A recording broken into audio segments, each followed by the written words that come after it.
One of the questions I get asked a lot is how do I use my older teaching strategies, which are engaging, effective, with the newer technology that we have available to enhance and not replace necessarily these older teaching methods, styles, what have you. We're going to address one of those today, and what I hope is a fairly unique idea.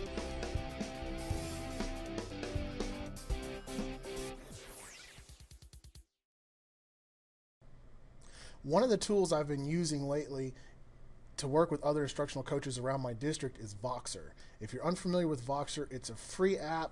There is a paid version, but I'm just using the free because it has everything I need. It works over Wi-Fi, so I can send voice messages, I can send text messages, I can send images, I can even send files to my coworkers very instantaneously without needing the use of a computer necessarily, or internet signal from my phone, Wi-Fi, from Verizon or AT&T or Sprint, whoever. As long as I'm connected to Wi-Fi, I can send those messages, and it's instantaneous if we're both in the app at the same time.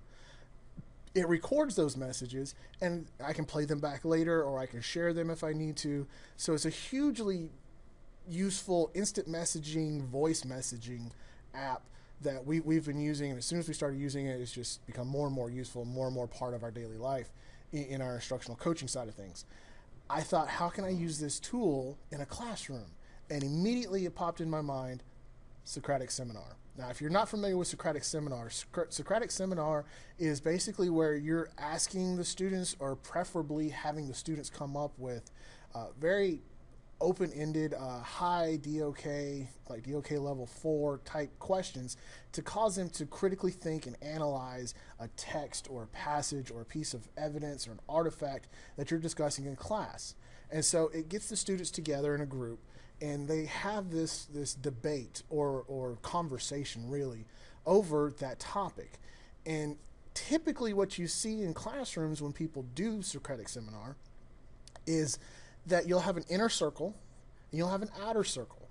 The inner circle is the one having the conversation. The outer circle is there observing, taking notes, possibly putting down ideas and passing them to the inner circle. But the outer circle is very much more more passive role in the Socratic Seminar. Now, maybe you have some turns, so the people in the inner circle can only make 2 or 3 points, and they have to swap out for somebody in the outer circle. There's all kinds of different ways to make this work in a classroom.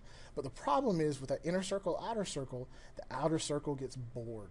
They feel disengaged. They feel left out. To a certain extent, even though they probably have something they're supposed to be doing, they're not the actively engaged ones. They're not the ones having the conversation, speaking, being heard. And so I thought, man, wouldn't it be great if you could have a classroom full of 25 or 30 students all participating in the conversation at the same time? And that's where Voxer comes in, because Voxer allows for that.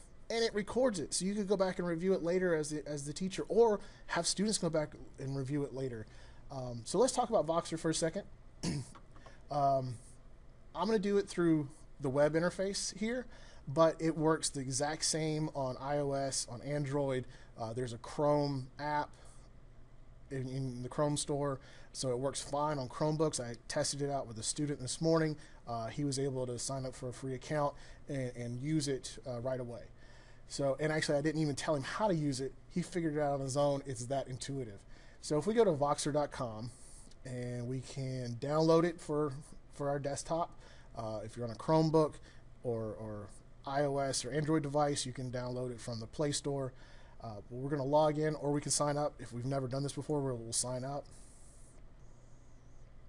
And once we get here, we'll put in our email address, first and last name, your password. Now, you can't sign up through a Google account or a Facebook account or anything like that, which to me is a drawback, because the students are going to have to remember their password. But I don't know, it's up to you if you want to use it or not, obviously. But I think I would go ahead and try this and just have them use their school password and their school email address, and that way it's a lot easier for them to remember it anyway.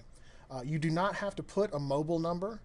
And so if you do put a mobile number, it'll ask you if it can access your contacts, And then if it sees anybody else that's added their mobile number, and you guys have shared numbers, or you're in each other's contact list, sorry, it'll say, hey, look who's on Voxer. And every now and then I get a message that one of my contacts has joined Voxer and that kind of thing. So that's up to you. Once you've gone through these steps, it'll ask you if you want to do the 14-day free pro version free trial. Just skip that. It'll ask you if you want to import your contacts. You can skip that. It'll ask you a couple more things that you can literally just skip right through it and not have to worry about it. But once you get in to Voxer, and this is my account already signed in, you'll see all the conversations you've had on the left-hand side and all the current conversations. So it's just like email, essentially. You'll see your list of messages, including the original one from Walkie, which is the Voxer default guy, whatever. And then over on the right-hand side, you'll see the full message. So if I pick somebody else, you can see that I can now see that conversation. And if I scroll up, you can see I can look back through this conversation and see stuff from the past. It does it by date, tells me if it's been read, who sends it. So you can see you can even send pictures, send text messages. All of these are voice messages that you could play at any time. I sent a picture of a project that a student is doing for this person. She wasn't able to talk at the time, so she just sent me a text message back. If we go back to our group conversation, that I have this group set up for our instructional coaches, you can see there's a lot of back and forth between lots of different people. But it always says who says, who's the person sending the message. And then also it'll tell you who heard it. And then if nobody's heard it, it will tell you that it was delivered or it was sent. So it gives you a little bit of information about the message at the time. So we can download these messages. We can share them via Dropbox if you have a Dropbox account. We can star them, add a location, repost or forward, share, give them a little favorite. Emojis work just fine, and a lot of times I can send an emoji real quick right back after I've heard something, and it doesn't require a response. So there's a lot of useful quick messaging things on this. But one thing that I liked was it does record the time that the message was sent, and that can't be changed. It records who sent the message, and then it makes it into this nice stream. And if we play it, I'm just going to play a little bit here. Can someone come let me in, please? We're on our way. So you see, we can go and sequentially go through a conversation. On the iOS and the Android app, if you press play on one in the history, it'll just play them sequentially, so you don't have to click anything. It's very nice that way. But I thought for the Socratic Seminar, you could pose the question in class, or you could pose the question as homework, and then they have to answer in to each other's responses or their own questions through a Voxer group that you set up as a teacher. This would allow everybody to participate at the same time, and then also you would be able to go back and review it, have the students review it, or if somebody was absent that day, they could go back and listen to the Socratic Seminar that they missed and maybe add their own piece of the conversation, or at least get out of the conversation the intents that you wanted for the lesson. So this is just a quick way of using Voxer with Socratic Seminar, an AVID strategy that has been techified, perhaps, with the use of Voxer. As always, subscribe to my channel and get updates, hopefully weekly if I don't get sick or busy. Also check out some of my other videos, and like and subscribe if you liked it.